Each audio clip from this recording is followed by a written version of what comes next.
তৃণমূলের সিস্টেমে তিনি মিসফিট। সোশ্যাল মিডিয়ায় পোস্ট কুণাল ঘোষের। তৃণমূলের রাজ্য সাধারণ সম্পাদক ও মুখপাত্র পদে থাকতে চাইছেন না বলে এক্স হ্যান্ডেলে জানিয়েছেন কুণাল ঘোষ। তবে দল ত্যাগের জল্পনা উড়িয়ে দিয়েছেন তিনি। লিখেছেন, মমতা বন্দ্যোপাধ্যায় তার নেত্রী, অভিষেক তার সেনাপতি। তৃণমূল দলের সৈনিক হিসেবেই তিনি থাকবেন।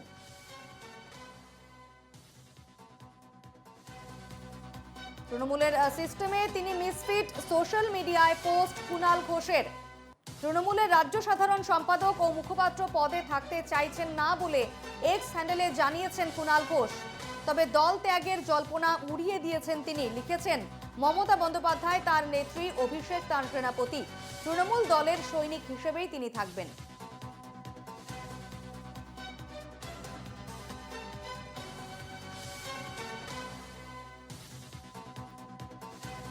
আমাদের সঙ্গে এই মুহূর্তে রয়েছেন প্রতিনিধি রণজয় মুখোপাধ্যায়। রণজয়, নিজের সোশ্যাল মিডিয়ায় যে পোস্ট করেছিলেন কুণাল ঘোষ, তার ডেজিগনেশন তিনি পাল্টে দিয়েছিলেন। তৃণমূলের রাজ্য সাধারণ সম্পাদক ও মুখপাত্র পদে থাকতে চাইছেন না বলে এক্স হ্যান্ডেলে জানিয়েছিলেন কুণাল।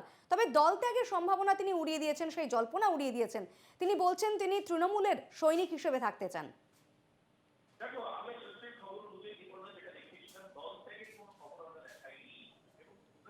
কোনো খবর আমরা দেখাইনি এবং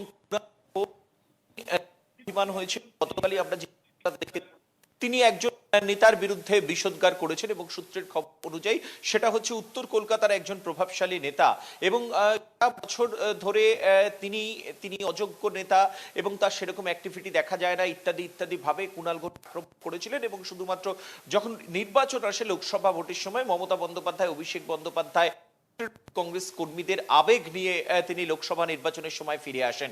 এভাবেই কিন্তু আক্রমণ করেছে, চূড়ান্ত ক্ষুরধার আক্রমণ করেছিলেন তৃণমূল কংগ্রেসের অন্যতম মুখপাত্র সাধারণ সম্পাদক কুণাল ঘোষ গতকাল রাতে।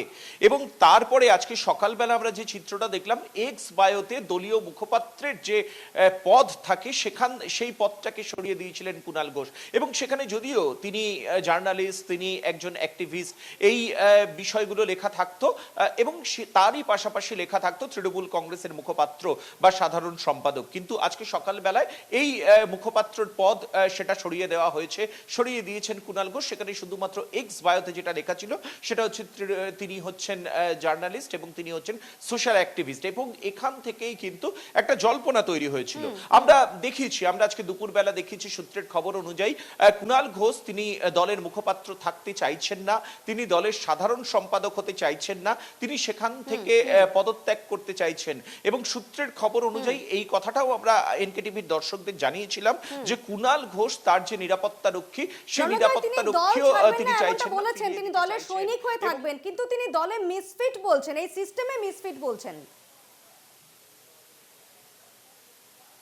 দেখো আমরা এর আগেও দেখেছি, খুব সম্প্রতিও আমরা দেখেছি কুণাল ঘোষ দলের বেশ কিছু নীতি রয়েছে সেই নীতির বিরুদ্ধে মুখ খুলেছিলেন। যখন মমতা বন্দ্যোপাধ্যায় তিনি এক্সটেন্ডেড বৈঠক করলেন, মিটিং করলেন নেতাজি ইন্ডোর স্টেডিয়ামে এবং সেই সময় অভিষেক বন্দ্যোপাধ্যায় তিনি কিছুটা অসুস্থ ছিলেন, অভিষেক বন্দ্যোপাধ্যায় ভার্চুয়ালি উপস্থিত ছিলেন কয়েক মিনিটের জন্য এবং সেখানে অভিষেক বন্দ্যোপাধ্যায়ের কোনো রকম পোস্টারিং ছিল না নেতাজি ইন্ডোর স্টেডিয়ামে এবং সেখানে তিনি যে দলের সাধারণ সম্পাদক, সর্বভারতীয় সাধারণ সম্পাদক, শুধুমাত্র মমতা বন্দ্যোপাধ্যায়ের ছবি ছিল নেতাজি ইন্ডোর স্টেডিয়াম এবং মূল যে ফেস্টুন হয়েছিল সেই ফেস্টুন জুড়ে, সেখানে অভিষেক বন্দ্যোপাধ্যায় কোনো ছবি বা নাম উল্লেখ ছিল না। এবং তারপরেই কুণাল ঘোষ বলেছিলেন যে এই বিষয়টা তৃণমূল কংগ্রেসের যারা যুবকর্মী রয়েছেন, যারা নেতৃত্ব রয়েছেন তাদের মেনে নিতে ভীষণভাবে অসুবিধা হচ্ছে এবং তার ক্ষেত্রেও সেই অসুবিধাটা হয়েছে বলে তিনি মুখ খুলেছিলেন এবং তিনি অকপটে তিনি সে কথাটা জানিয়েছিলেন এবং সেটা নিয়ে কিন্তু যথেষ্ট বিতর্ক দানা বেঁধেছিল এবং তারপরে যে পরিস্থিতি তৈরি হয়েছিল তারপরের পরিস্থিতি কিন্তু আবার স্বাভাবিক হয়ে গিয়েছিল এবং তারপরে কুণাল ঘোষ নিয়মিতভাবে সংবাদ মাধ্যমের সামনে তিনি তার প্রতিক্রিয়া দিতেন এবং তিনি তৃণমূল কংগ্রেসকে ডিফেন্ড করার চেষ্টা করতেন এবং সেই জায়গা থেকে গতকাল রাত থেকে যে চিত্রটা শুরু হয়েছে, যে রাজনৈতিক অবস্থাটা শুরু হয়েছে আমরা দেখেছি এবং সূত্রের খবর অনুযায়ী উত্তর কলকাতার একটি বৈঠক ছিল, সাংগঠনিক বৈঠক, এবং সেখানে কুণাল ঘোষকে ডাকা হয়নি, আমন্ত্রণ জানানো হয়নি এবং সেই জায়গা থেকে কুণাল ঘোষ বেশ কিছুটা অভিমানী হয়ে পড়েছিলেন এবং গতকাল তারপরেই তার সেই পোস্ট ছিল এবং আজকে সকালবেলার যে সিদ্ধান্ত সেখান থেকেই আমরা জানিয়েছিলাম যে কুণাল ঘোষ তিনি দলের মুখপাত্র এবং সাধারণ সম্পাদকের পদ থেকে অব্যাহতি দিতে চান এবং সেই বিষয়টা আজকে আর কিছু সময় আগে কুণাল ঘোষ নিজে পোস্ট করেছেন যে তিনি দলের সাধারণ সম্পাদক এবং মুখপাত্রের পদ থেকে ইস্তফা দিচ্ছেন, কিন্তু তিনি দলের নেতা নন। অভিমান নাকি সিস্টেম নিয়ে প্রশ্ন তুলছেন তৃণমূল মুখপাত্র যে কুণাল ঘোষ?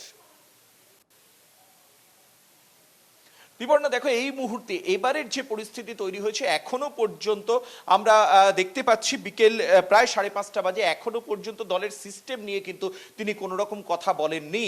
এর আগে বেশ কয়েকবার যে বিতর্ক তৈরি হয়েছে, অভিষেক বন্দ্যোপাধ্যায়ের ছবি নেই, অভিষেক বন্দ্যোপাধ্যায়ের নাম নেই, দলের মধ্যে নবীন প্রবীণের ভারসাম্য নিয়ে কথা হয়েছে, কত বছর বয়সের পর থেকে জনপ্রতিনিধি হওয়া উচিত না সেই বিষয় নিয়ে বিতর্কে জড়িয়েছিলেন কুণাল ঘোষ, নানাবিধ ইস্যু তৈরি হয়েছে। কিন্তু এখন এই 5:30 পর্যন্ত এখনো পর্যন্ত দলের কোন রকম সিস্টেম নিয়ে কিন্তু কুণাল ঘোষ এখনো পর্যন্ত মুখ খোলেননি।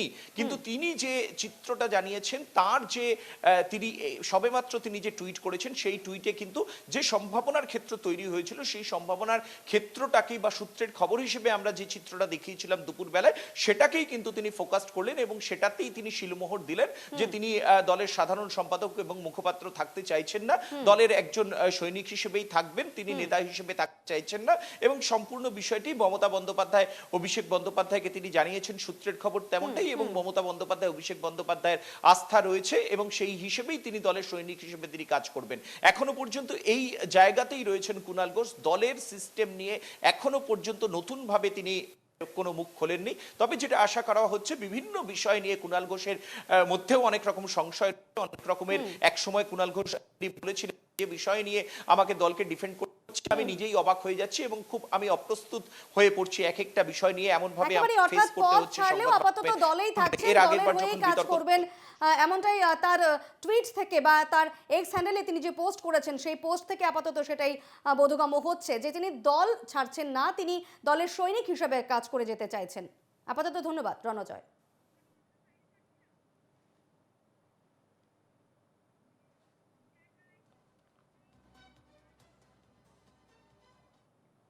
এদিকে আজ প্রধানমন্ত্রী মুখ্যমন্ত্রী বৈঠক, আরামবাগ থেকে ইতিমধ্যে রাজভবনে পৌঁছেছেন প্রধানমন্ত্রী নরেন্দ্র মোদী এবং সেখানেই মুখ্যমন্ত্রী মমতা বন্দ্যোপাধ্যায়ের সঙ্গে তার